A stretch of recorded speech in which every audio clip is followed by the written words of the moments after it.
Okay, WCA, Mike Amore, final video of the year. I may send you birds some things over the summer. We'll definitely stay in touch, but thanks for everybody for coming in. Another fantastic year at the WCA.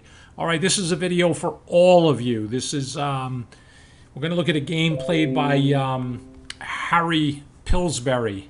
Yeah, and believe it or not, I think the family is connected to the Pillsbury Food Company, in case you were curious about that. And he's playing a guy named Marco. This is a very famous teaching game. And the reason it's famous is Pillsbury back at that time had his own attacking formation, like the way he would set up the pieces. So he's playing white. And if you look at the screen here, I would even recommend that you pause the video for a minute and just take a look at the way white set up the pieces. Okay, I'll wait.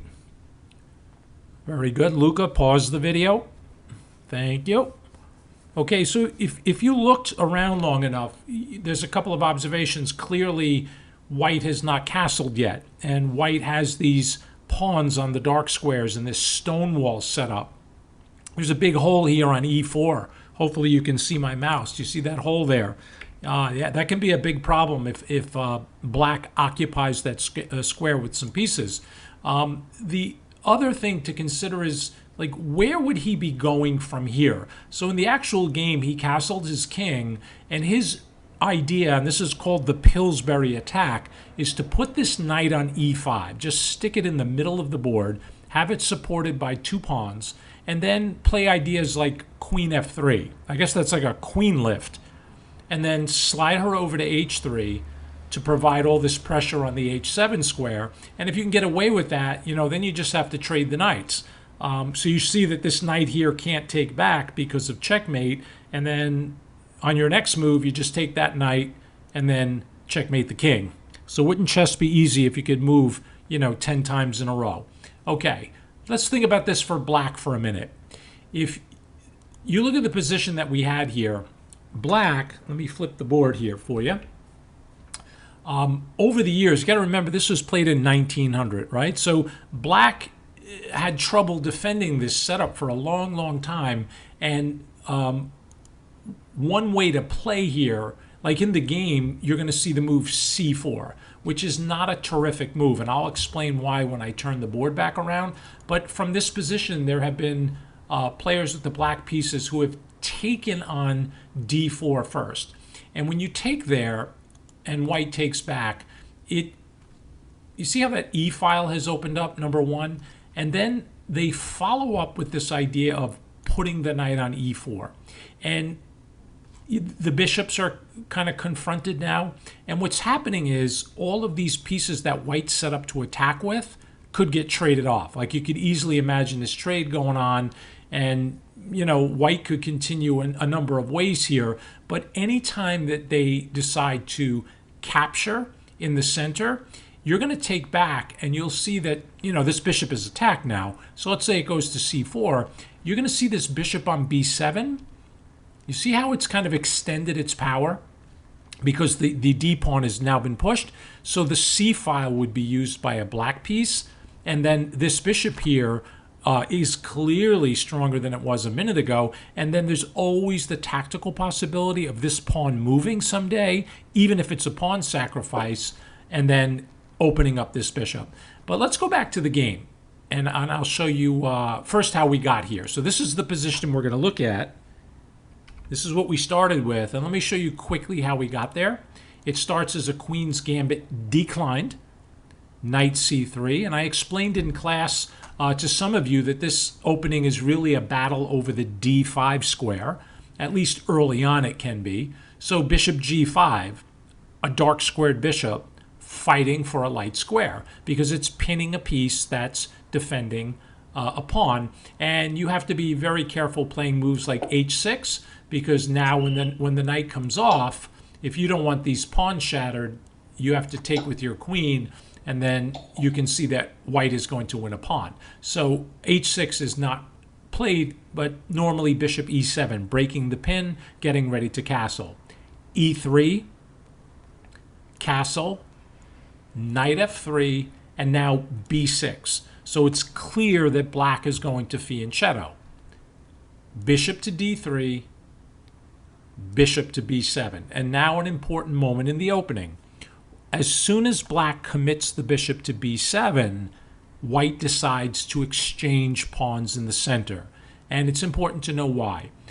Because you have 4 ways to capture back: queen, knight, pawn, bishop. Clearly you're not taking with the queen. But most players in this position will capture back with a pawn. And the reason is, if you capture with a piece, if we go back, if you ever capture with a piece, at some point, because you don't have a pawn on d5, this e-pawn can advance, giving white a big center. So that is a possibility. So that's why after the bishop comes to b7, white immediately trades in the center. And now white breaks a rule. Now, it's not really breaking a rule. If you play enough chess, you start to get a feel for when it's okay to move a minor piece for a second time without being castled. So here, rather than castling or perhaps putting a rook on the c file, which seems to be a reasonable move, white decides to occupy the central square e5. And they get away with that because they're playing the white pieces. They have that extra tempo, and there really isn't any pressure on the e file right now. Black counters, developing their last minor piece, and now the post-up move, f4. And I'm saying posting up, that's a basketball term. It's like supporting yourself in the center over here, and you can see that this pawn formation can be really, really powerful because of the support and the room it gives you to perhaps lift a rook or a queen. So this is where we started, c5. Naturally, black has to break. Black cannot let those pawns stay the way they are or let this knight stay the way it is. You have to start chipping away at white's center. Castle, and now something of a mistake. Pawn to c4. And the line that I showed you earlier, rather than pushing the pawn, instead exchanging it, and then really making use of this beautiful outpost in the center of the board, is going to be difficult for white to deal with. Because think about when you start lifting things up, you know, for example, now if you just decide to lift the queen to f3, there can be a knight fork on d2, correct? So, you know, all of these moves you have to be careful of. Why? Because black has a knight in the middle of your position. And again, if you choose to trade that knight off, you're going to have to deal with this passed pawn on e4 and the possibility of black someday sacrificing this pawn and turning this bishop into an absolute monster. So you should see that combined with the knight on e4 and the activity on the queen side, that black should have a playable position. But in the game, and this is a very, very important moment, black releases the tension and plays the move c4.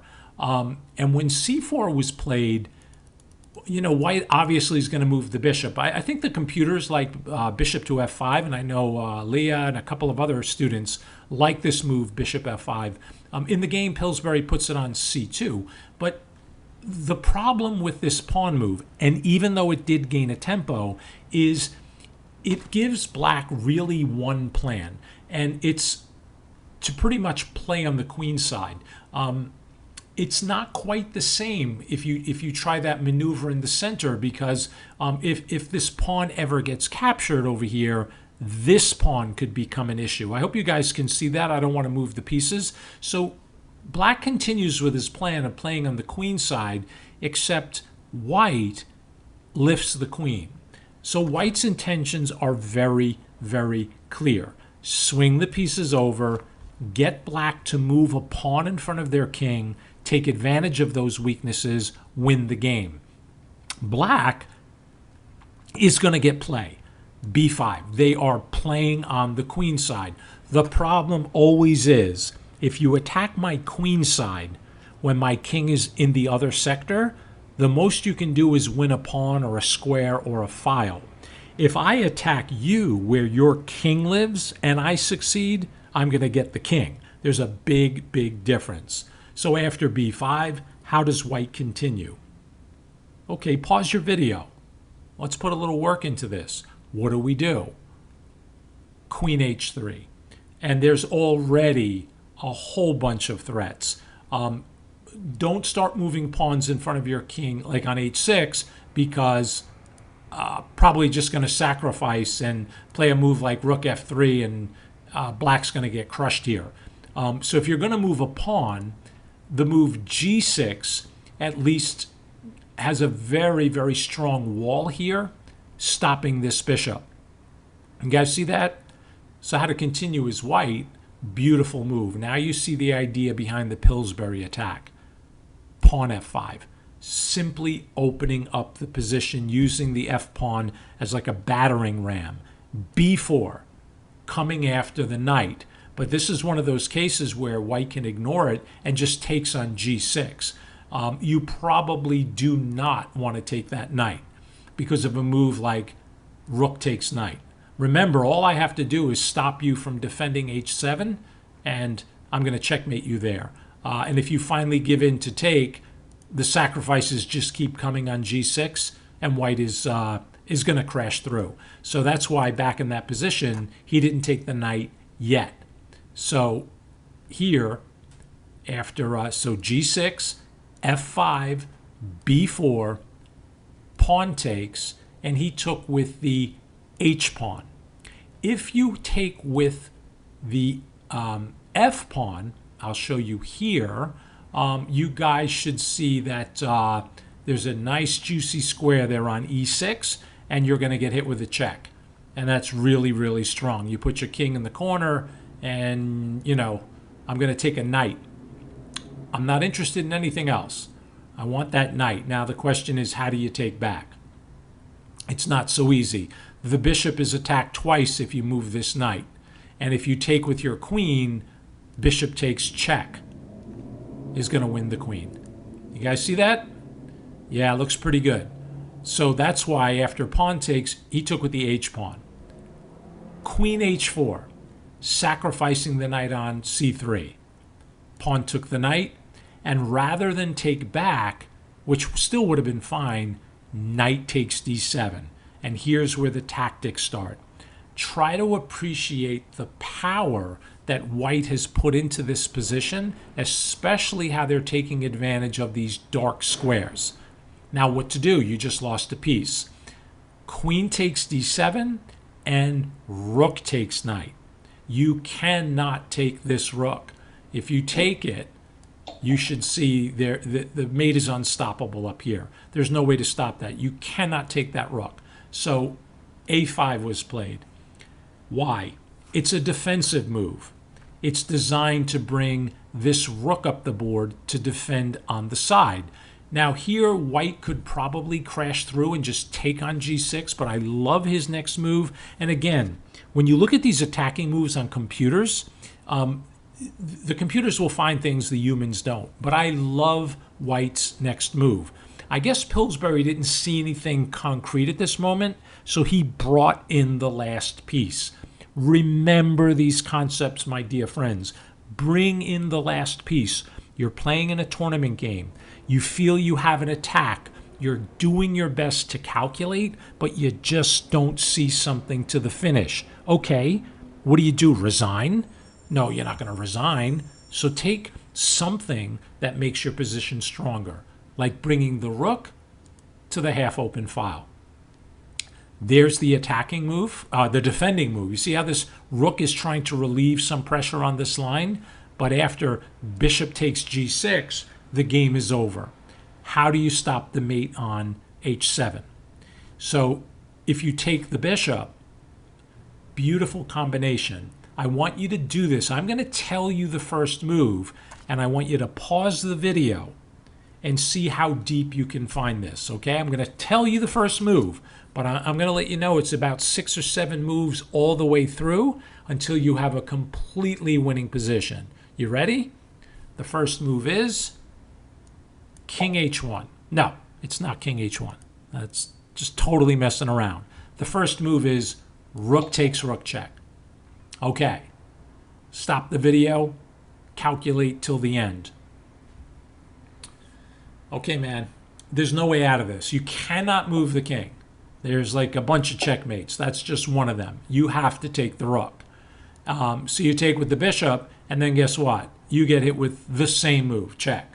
And again, that rook must be taken, because if you say no, we'll checkmate you this time, or in this pattern. So you have to take the rook. And hopefully you found this beautiful sequence. Queen h8 check, only one move. Queen h7 check, skewering the king to the queen, and the king must give up the queen here.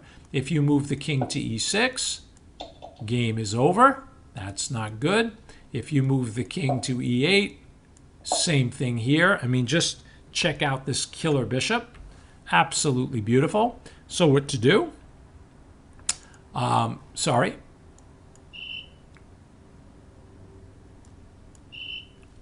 Whoa, 1 minute. Here we go. Sorry, I had the wrong team moving there. So this is after the king takes the rook. So there's your check. King f7, queen h7. You have to give away the queen. If you go to either e6 or e8, as I showed you, you get mated. And then after king f8, you simply take the queen. And it's even worse from here because black's going to get mated anyway. You can't save the bishop. You just can't do it. If you just protect it, I'll show you even a better way to protect it. Let's say you come here.